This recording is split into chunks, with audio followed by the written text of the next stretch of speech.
오늘 종료주일을 맞이하여서 침묵하면 돌들이 소리 지른다, 침묵하면 돌들이 소리 지른다 하는 제목의 말씀 전합니다. 예수님의 주권에 관한 말씀이죠. 예수님은 이 땅에 오셔서 정말 주권 없는 삶을 사신 듯 하십니다. 몸 아픈 사람을 찾아가시고, 또 귀신 들린 사람을 찾아가시고, 또 요청하는 곳을 예면치 아니하시고 가셔서 고쳐주시고, 예수님은 자기 계획이 없었던 분처럼 인자는 머리 둘 곳도 없다, 머리 둘 만한 그 상황이 되질 않는 것입니다. 예수님을 요청하는 모든 사람들이 워낙 많아서 그 모든 요청들을 다 들어주시기 위하여 예수님은 참 주권 없는 삶을 살고, 또 필요에 의한 또 상황에 따른 삶을 사는 듯한 삶을 사십니다. 또 십자가도 우리가 겉모습을 보면 예수님께서 끌려가시고 매를 맞으시고 수치를 당하시고, 그리고 십자가를 지시고 거기서 달려 죽으신, 어느 하나의 주권적인 역사 없이 다 그 수동적으로 처참하고 비참하게 그렇게 끌려가시는 장면처럼 보입니다만, 그러나 성경은 분명히 말씀하기를 그리스도 예수께서 이 땅에 오셔서 행하신 모든 것들은 그분이 창조자로서 그리고 통치자로서 주권자로서 행하신 것임을 우리에게 말씀을 해 주십니다. 우리가 이제 그걸 잘 안 봐서 그렇지, 예수님의 주권적인 역사는 우리가 알든 모르든 계속 이어지는 것임을 성경은 말씀을 해줍니다.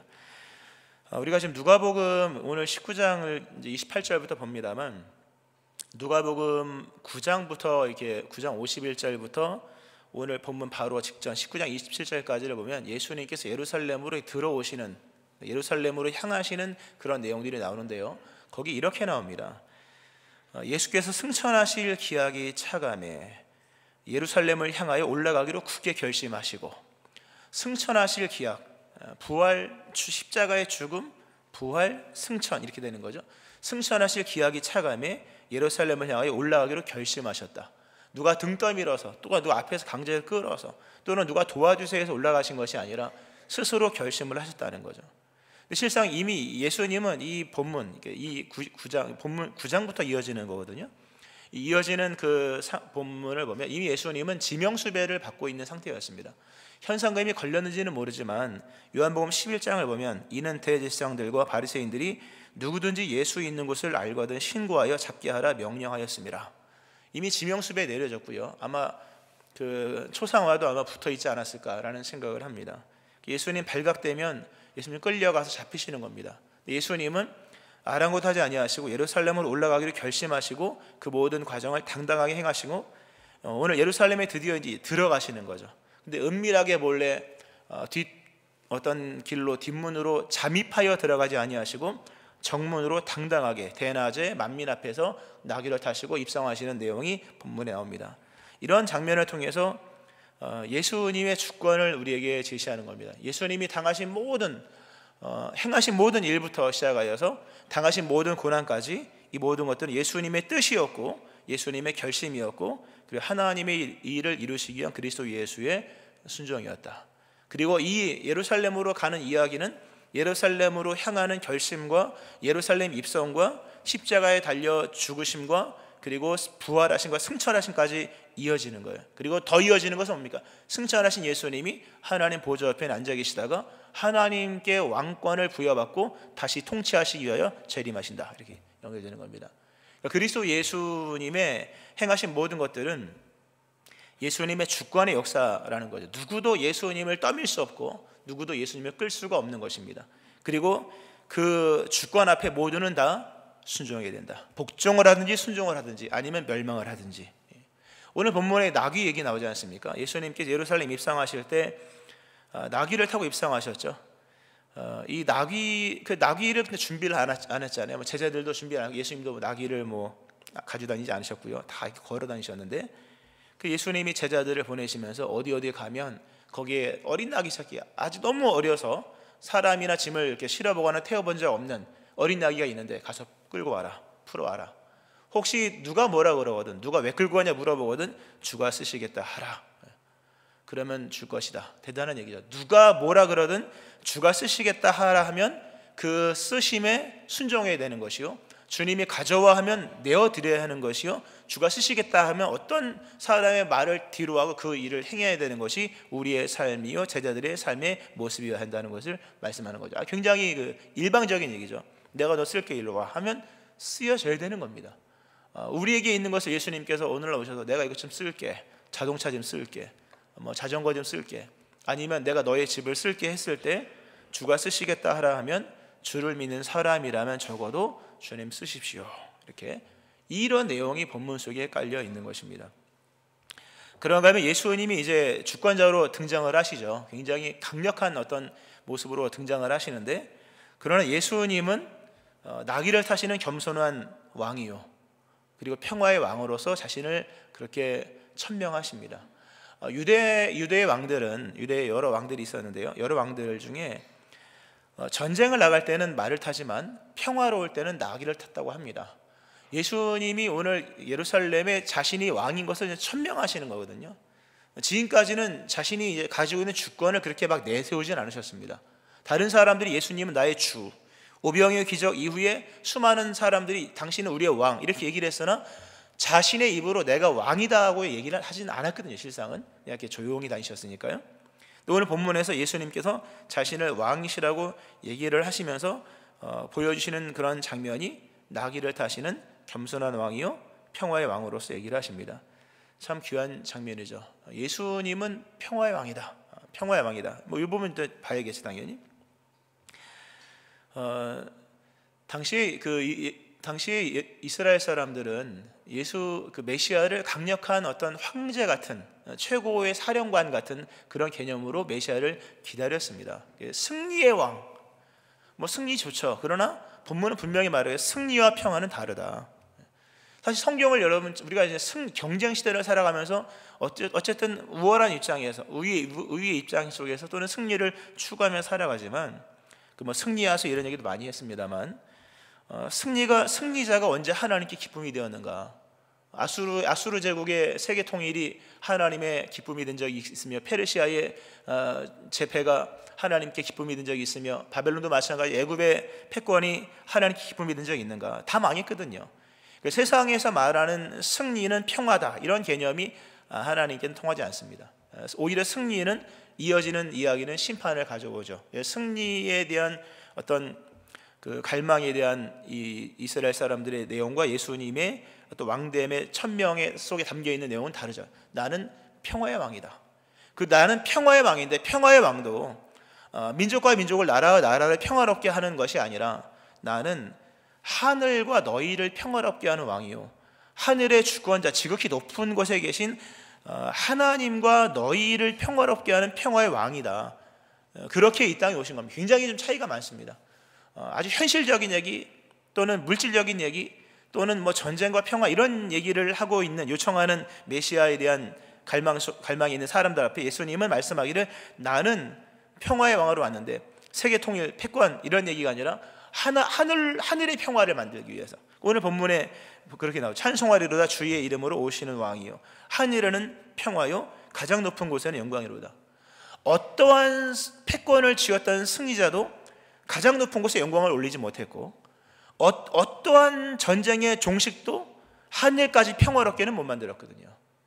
그죠? 로마가 세계를 지배한다고 그것이 하나님께 영광이 되겠으며, 세상을 지배한다고 해서 하늘까지 평화롭게 하겠습니까? 어느 통치자도 그걸 못했거든요. 근데 예수님은 그걸 했다는 겁니다. 하늘마저 평화롭게 만들었다. 하나님과 인간 사이에 모든 막혀있는 원수지간을 예수님께서 자신의 육체로 평화롭게 하셨고, 임박한 하나님의 진노, 하나님의 나라를 준비 없이 맞으면 심판인 거잖아요. 임박한 하나님의 진노 앞에 놓여 있는 백성들을 자신의 핏값을 지불하여서 하나님과 화해케 함으로 인하여서 하늘마저 평화롭게 했던 평화의 왕, 그리고 죄를 지은 인간이 이룰 수 없는 그 지존하시고 지구하신 하나님께 영광을 돌리는 어떤 주체로서 예수님께서 왕으로 오신 겁니다. 그러니까 다른 거죠, 사실요. 예수님은 왕이신데 세상이 유능한 왕이 아니라 하나님과 인간 사이의 평화를 완성했고, 아담 이후로 한 번도 땅에서 올려진 영광이 없는 거잖아요. 한 번도 없었거든요. 위로부터 오는 은혜는 많았지만, 근데 그리스도 예수님의 죽으심과 부활과 승천으로 말미암아 비로소 땅에서 하나님께 이르는 영광이 시작되는 이런 왕의 모습으로 예수님께서 이 땅에 오신 겁니다. 그리고 내가 바로 그런 왕이다고 하는 것을 나귀를 타는 장면으로 이제 설명을 하는 거죠. 그리고 아까 스가랴 9장 9절 교동문에도 나왔고 예배기원 때도 나왔습니다만, 그 평화를 상징하는 나귀를 타고 들어오실 때 여인들이 노래하는 장면, 그 중요한 얘기라고 늘 말씀을 드리죠. 다윗과 사울 왕이 사울과 다윗이 이렇게 그 개선 장군으로 들어올 때, 개선 왕으로 들어올 때 여인들이 노래했던 그 기쁨의 노래, 전쟁 나면 다 자식들과 남편들이 끌려가 죽잖아요. 근데 승리하면 뭡니까? 살아 돌아오는 거잖아요. 그 여인들의 노래는 성경에서 굉장히 중요한 평화를 상징합니다. 그러니까 승리의 장면 속에는, 또는 응답의 장면 속에는, 또는 하나님의 임재의 장면 속에는 반드시 여인들의 노래가 나오거든요. 이 나귀 타신 왕 그리스도 예수께서 들어오실 때도 여인들이, 어린아이들이 막 찬양하면서 뭡니까? 전쟁이 종식되었다. 더 이상 우리 남편이나 우리 아들이 전쟁에 끌려와서 무참히 죽는 일은 없을 것이다. 이제 이런 장면으로 평화의 왕으로 이제 그런 그 상징성을 가지고 들어오는 장면이 이제 본문입니다. 이제 그 내용은 이제 그렇게까지만 전하고요. 중요한 것은 이렇게 예수님께서 왕으로 스스로를 천명하신 이 상황 앞에서 중요한 건 그거죠. 백성들은 어떻게 할 것이냐라고 하는 겁니다. 왕이 있으면 나라가 있는 것이죠. 그리고 왕이 있으면 백성이 있는 것입니다. 여기서 긴장이 형성되는 것은 왕이 스스로 나는 왕이다라고 얘기했는데, 왕의 백성들이 당신은 나의 영광의 왕이십니다 이렇게 인정을 하면 좋겠는데 인정하지 않는 사람들이 있었다는 거죠. 있었다. 예수님은 이미 왕이시죠. 이미 왕이시죠. 죽음을 이기셨잖아요. 죽음을 이기시고 부활하시고 승천하시고 곧 내려오실 거죠. 그 이미 자신을 천명하신 왕이신 예수님 앞에서 과연 우리는 어떠한 자세를 취해야 할 것인가? 왕이 이루신 십자가 대속의 사건을 우리는 어떻게 의미로 받아들여야 하는가, 이제 과제가 주어지게 되는 거죠. 자, 오늘 예수님께서 이제 말씀을 하시면서 앞부분에 오늘 읽지 않았습니다. 바로 앞부분에 한 비유가 나옵니다. 오늘 본문을 보면 본문이 그렇게 28절에 보면 이렇게 시작하잖아요. 예수께서 이 말씀을 하시고 예루살렘을 향하여 앞서서 가시더라. 이 말씀을 하시고 앞서서 가시더라. 주권적으로 앞서서 가시더라. 우리가 좀 이따가 설교 후에 오 영원한 왕 내 주 예수 앞서서 가시니 이제 찬양할 거거든요. 설교 후에 하는데 예수님께서 앞서서 가십니다. 이제 이 본문이죠. 근데 본문 직전에 어떤 비유를 드셨냐면 아주 경고가 굉장히 강한 비유를 드십니다. 한 문화에 대한 비유, 일명 한 문화죠. 한 귀인이 왕으로 간택이 되어서 왕권을 받기 위하여 먼 나라를 가는 비유가 나옵니다. 본문 바로 앞에 나옵니다. 왕권을 받기 위해서 먼 나라로 가는 그 어떤 장면이 나오고, 먼 나라에 가서 왕권을 이제 받기 위하여 가면서 자신의 종들에게 한 문화씩 줍니다. 여러 명의 종들에게. 그리고 왕권을 받고 돌아옵니다. 당연히 남아있는 종들은 자신의 주인이 왕이 될 것을 믿고 왕을 기쁘게 하기 위하여 자신에게 주어진 한 문화를 가지고 무언가를 해서 남겨야 되는 거잖아요. 어떤 종은 한 문화를 가지고 열 문화를 남겼고, 어떤 종은 한 문화를 가지고 5 문화를 남겼습니다. 왕이 된 자신의 주인이 와서 왕인 주인이 얘기합니다. 너 하나를 가지고 10을 남겼구나. 10 고을을 차지해. 넌 5 문화. 넌 5 고을을 차지해. 근데 거기서 한 달란트 받은 사람 같은 이 사람이 나오죠. 한 문화를 받은 사람이 저는 아무것도 안 했습니다 이렇게 얘기하는 거죠. 그러면서 여러 얘기를 합니다. 그때 예수님께서 그 비유에 대한 결말을 이렇게 얘기합니다. 내가 왕됨을 원하지 아니하던 저 원수들을 이리로 끌어다가 내 앞에서 죽이라 하였느니라. 왕권을 받으러 갔다가 오는데 나와 함께 있는 그 주인이 왕 되는 게 나는 너무 싫어. 난 그 말 안 들을 거야. 내게 부과한 의무도 지키지 않을 거야. 나는 왕 되는 것이 있고 왕 되지도 않을 걸, 이러고 있는 거죠. 왕이 되어서 돌아온 그 주인이 얘기하기를 내가 왕됨을 원하지 아니하던 저 원수들을 이리로 끌어다가 내 앞에서 죽여라. 이 얘기를 하시고 그리고 이 예루살렘 입성에 등장하는 겁니다. 굉장한 경고죠, 그죠? 이 비유를 드셔서 왕됨을 원하지 아니하면 끌어다가 죽이시는구나. 이 말씀을 하시고 예수님께서 예루살렘을 향하여 앞서서 가시는 겁니다. 나는 왕이다. 선언하는 겁니다. 나는 평화의 왕이다. 선언하는 겁니다. 그리고 뭡니까? 나의 왕됨을 원하지 아니하는 자는 그렇게 될 것이다. 그럼 나의 왕됨을 원하는 자들은 그러나 보살핌을 받고 평강을 얻을 것이다 하는 말씀이 이어지는 겁니다. 아주 중요한 말씀이죠. 예수님께서 자신을 왕으로 선포하신 이상 다음의 과제는 우리의 몫입니다. 예수님의 왕권을 인정하면서 그분의 왕되심을 즐거워하든지 아니면 그분의 왕되심을 거부하든지 그건 우리의 선택인 거죠. 그러나 왕되심을 원하지 아니하는 사람들은 이리로 끌어다가 내 앞에 죽이라 하신 말씀처럼 되어지는 것이 역사의 전개다, 이런 말씀을 하고 있는 겁니다. 오늘 예수님께서 예루살렘에 입성을 하십니다. 가관이었죠. 정말 대단했죠. 볼만했습니다. 여인들 막 다 옷을 깔고 종려나무, 그 나무가 다 귀한 거잖아요. 다 만들고 어린아이부터 시작해서 찬송을 합니다. 히브리서 표현을 쓰면 호산나를 외치고 또 평화의 왕, 이런 여러 가지 얘기를 하면서 당시에 아주 중요한 이슈가 될 만한 또 사상을 담고 있는 그런 용어들을 다 모아서 예수님을 높이는 장면이 본문에 뿐만 아니라 사복음서에 나오거든요. 그런데 바리새인들이 못마땅한 겁니다. 사실 바리새인들은 이제 정치적이었거든요. 종교인이었으나 종교인으로서 정치를 했고, 그래서 헤롯과 바리새인들은 굉장히 긴밀했습니다. 특별히 이 당시에 여러 이제 사료들을 보면 그 사두개인들 있잖아요. 형님, 사두개인들, 그 구약의 제사장 계열들, 제사장 계열들인데요. 그들이 다 정치를 다 했거든요. 왜냐하면 이스라엘에는 왕이 없었잖아요. 원래요. 헤롯 이전에는 사실 그 정치를 했는데 헤롯이 굉장히 싫어했습니다. 그 사람들 너무 정치적이어서. 그리고 별로 성경과도 굉장히 멀어졌거든요. 헤롯이 바리새인들과 굉장히 친화됐습니다. 백성들도 사두개인들이 어떤 그런 정치적 성향의 그런 어떤 것들이 신분이 났거든요. 그래서 바리새인들의 어떤 경건과 이런 구별된 삶을 굉장히 추앙을 했고, 당연히 인기가 있는 곳은 정치와 연합이 되잖아요. 그래서 바리새인들과 그 헤롯과 굉장히 긴밀해졌습니다. 그래서 이 당시에 중요한 어떤 성전의 어떤 세관이나 이런 것들을 바리새인들이 차지를 했고, 그리고 심지어 사두개인들조차도 바리새인들 형식의 어떤 집례를 따라가야만 하는 그런 상황이었습니다. 폴 존슨의 유대인의 역사라는 책에 보면 그렇게 나오는데요. 그런 거죠. 근데 정치의 실권으로서 이렇게 봤을 때 예수님 이렇게 그 예루살렘의 왕으로서 당당히 입성하는 장면을 보고 또 거기에 이제 따르는 수많은 사람들 있는 걸 보고 기분이 나쁘죠, 당연히. 그러면서 바리새인들이 예수님께 말하죠. 선생님이여, 당신의 제자들을 책망하소서. 지금 조용히 시키십시오.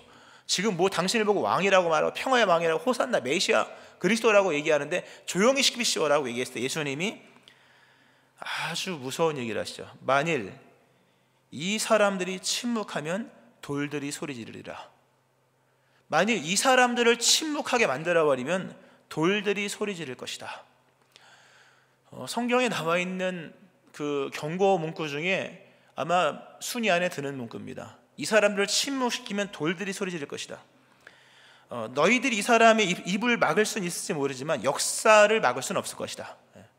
이게 하박국 2장 11절에 보면 이런 말씀이에요. 담에서 돌이 부르짖고 집에서 들보가 응답하리라. 너희가 아닌 척하면 할지 모르지만 너희의 그 돌들이 또는 집의 들보가 무너지는 것들이 너희가 감추고 있는 진리를 말해줄 것이다. 이런 얘기입니다. 너희가 나의 왕됨을 인정하는 사람들을 말살을 시켜버리면 나의 왕됨은 그들로 말미암아가 아니라 역사로서 입증될 것이다. 진리는 드러날 것이며 침묵 중에 오래 있지 않게 될 것이다. 이런 의미가 있고요. 사람들이 잠잠하면 하늘이 소리칠 것이다. 모든 입을 막는다 해도 하나님은 또 다른 증언자를 세우실 것이다. 진리는 막을 수 없습니다. 우리가 주권을 거부할 수 있을지 몰라도 주권을 막을 수는 없는 겁니다. 예수님의 왕되심을 우리가 입 다물고 인정하지 않을 수 있어도 또는 외면하고 심지어 그 누군가를 잠잠하게 또는 순교를 시킨다 할지라도 하나님의 증언을 막을 수는 없는 겁니다. 성경에 이런 얘기 정말 많이 나옵니다. 아담과 하와가 선악과를 따먹고 죄를 진 거잖아요. 깔끔하게 내가 범죄하였습니다. 이러면 용서받을 걸. 용서받을 것을 내가 무슨 죄가 있습니까? 나는 죄가 없습니다. 여인은 뱀, 또 아담은 여인 때문에 뭐 이런 여러 얘기를 할 때 그래 니네가 니네의 진실을 외면할 수 있어도 땅들에서 나오는 엉겅퀴와 가시덤불이 너희의 죄를 소리칠 것이다. 이런 얘기잖아요. 니네 죄를 은밀하게 감출 수 있을지 모르지만 땅에서 일어나는 역사는 너희의 죄인됨을 증거할 것이다. 가시덤불과 엉겅퀴가 너희의 죄됨을 외칠 것이다. 이런 얘기 나오잖아요. 성경에 하나님의 어떤 중요한 역사의 순간에 인간이 무지하여서, 죄뿐만 아니라 무지하여서 침묵할 때 있습니다. 예수님 탄생 소식 때, 예수님이 탄생할 때 모두가 몰랐죠. 그러나 하늘에서는 예수 그리스도 탄생을 지시하는 하나의 빛이 계속 비치잖아요. 예수님 십자가에 돌아가실 때 모두가 이제 다 끝났다, 이제 뭐 다 덮었다, 뭐 유대인들이 얼마나 안도의 한숨을 쉬겠습니까? 그러나 태양이 3시간 동안 빛을 내지 않았습니다. 태양이 그들의 불의함을 외치는 거죠. 예수님 십자가 달려 죽으실 때 땅이 진동하고 바위가 터졌다. 뭡니까? 뭔가 너희들이 심각한 문제를 졌고, 또 그리스도 예수의 죽음으로 인하여서 모든 그 기본적인 땅에 속한 권세들이 깨어지는 장면이 외쳐지는 거잖아요. 이게 성경에서 나오는 역사의 메시지입니다. 침묵시킬 수 있죠, 그죠? 우리가 예수님의 왕권을 부인할 수 있습니다. 그거 쉽죠. 예수님 나는 무관해요.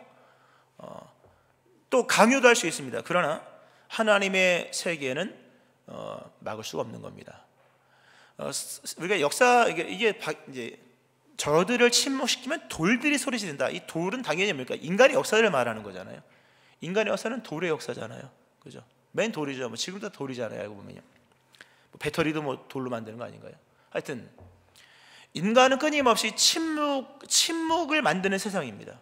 역사를 묻어버리고요, 진리를 땅에 묻어버리고, 우리가 대표적으로 우리가 아는 그 용어 중에 분서경유라는 말이 있죠. 분서경유, 책을 불태우고 유생들을 구덩이에 파묻는다, 이 뜻이잖아요. 분서경유.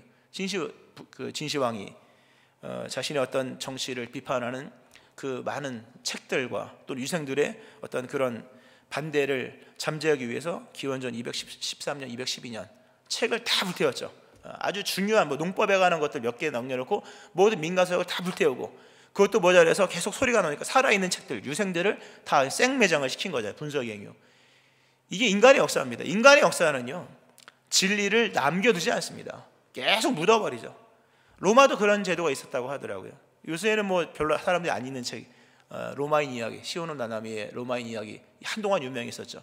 거기 이제 8권을 보면 위기와 극복이라는 책에 보면 로마에도 특히 황제들이 가장 무서워했던 그 시령 중에 하나가 담나티오 메모리아이라고 해서, 담나티오 메모리아이, 기록 말살형이 있습니다. 기록 말살형. 원로들이 황제를 탄핵할 때 쓰는 방법 중에 하나였다고 하더라고요. 책에 보니까. 기록 말살형. 그 형이 떨어지면요, 그 사람에게 관련된 모든 기록을 다 지우는 거예요. 황제의 그 조각상, 흉상이죠, 다 대부분. 조각상을 깨뜨리고, 황제와 관련된 모든 것, 대리석은 부수고, 동판은 녹여버리고, 어떤 공식 기록, 공식 비문, 모든 이름을 다 빼버리는 겁니다. 역사에서 지워버리는 거죠. 후손들은 자신들의 선조 그 어떤 황제, 그 임페라토르, 황제 최고 사령관 이런 뜻인데요, 그걸 앞으로 영구히 쓸 수 없도록 박탈을 시켜서 그 집안이 황제의 집안이었다는 것을 잊어버리게 만들고, 그 기록 말살령이 있습니다. 그래서 네로도 그런 판결을 받았고, 칼리큘라, 도미티아누스 황제 이런 사람들이 받았었거든요. 물론 정식으로 집행은 안 된 것으로 나와 있습니다만, 인간의 역사는 침묵을 만드는 역사다.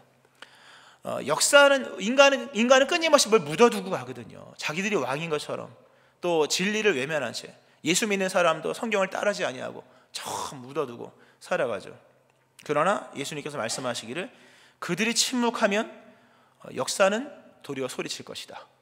너희들이 저 사람들을 내가 메시아라고 하는 것을 침묵을 시키면 도리어 너희가 지금 자랑스럽게 여기는 예루살렘이 내가 왕인 것을 소리칠 거다. 예루살렘 의리의리했죠.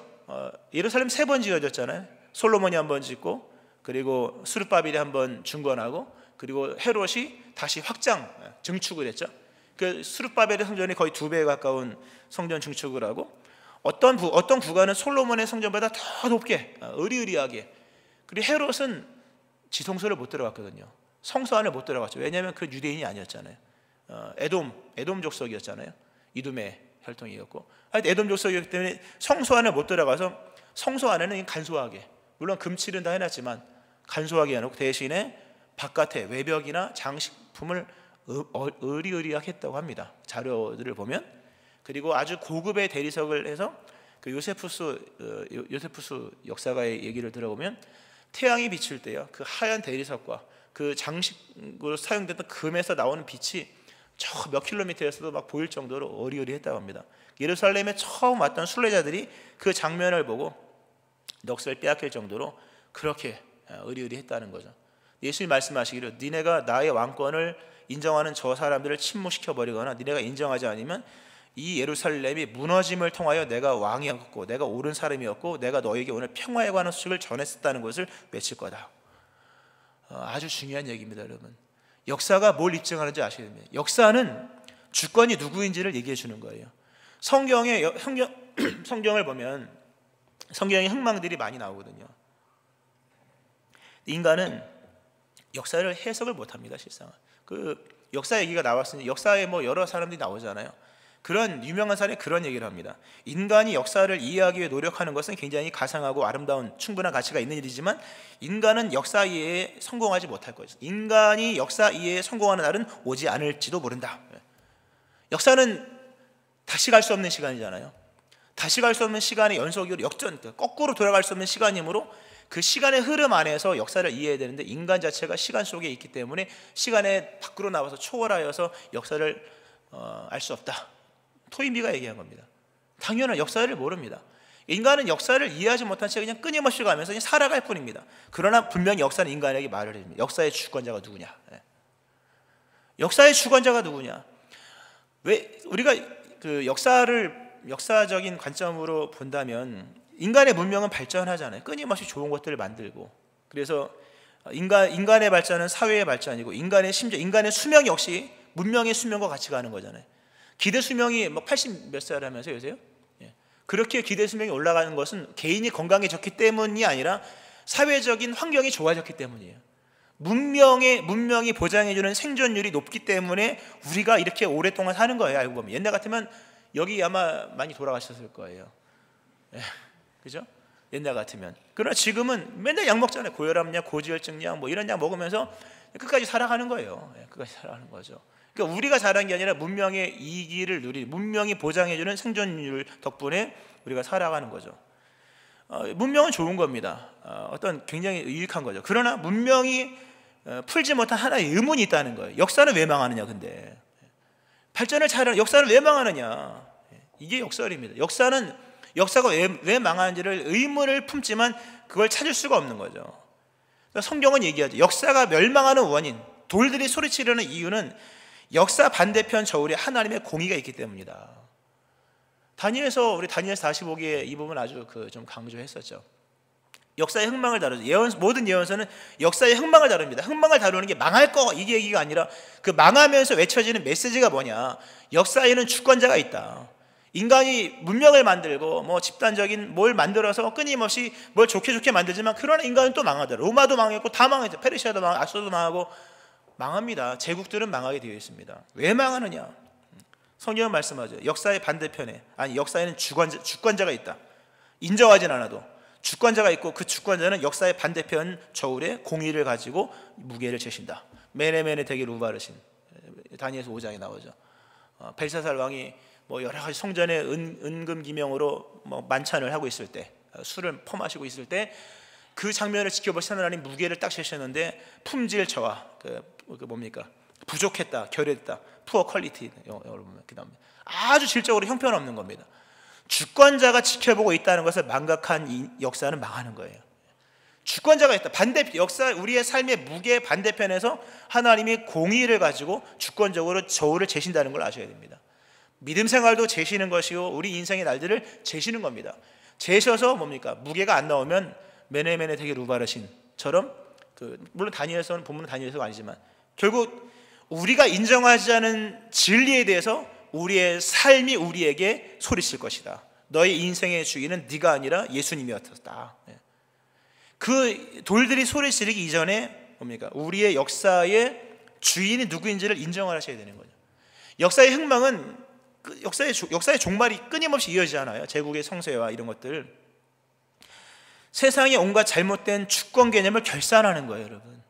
오늘 본문은 이들이 침묵하면 돌들이 소리 지를 거야. 이 말씀은 세상의 잘못된 주권 개념을 결산하는 날이 올 거야. 니네가 주인인 것 같이 바리새들, 니네가 주인인 것 같고 저들을 침묵시킬 수가, 헤롯이 저들을 강압할 수 있을지 모르지만 저들이 외치는 진리, 예수님이 진정한 주인이라는 것을 나중에 돌들이, 역사가 입증해 줄 거야. 너희들의 잘못된 주권 개념을 역사가 결산해 줄 날이 올 거야. 이게 아주 두려운 말씀이에요. 아주 두려운 말씀이고 경각을 일깨워주는 말씀이죠.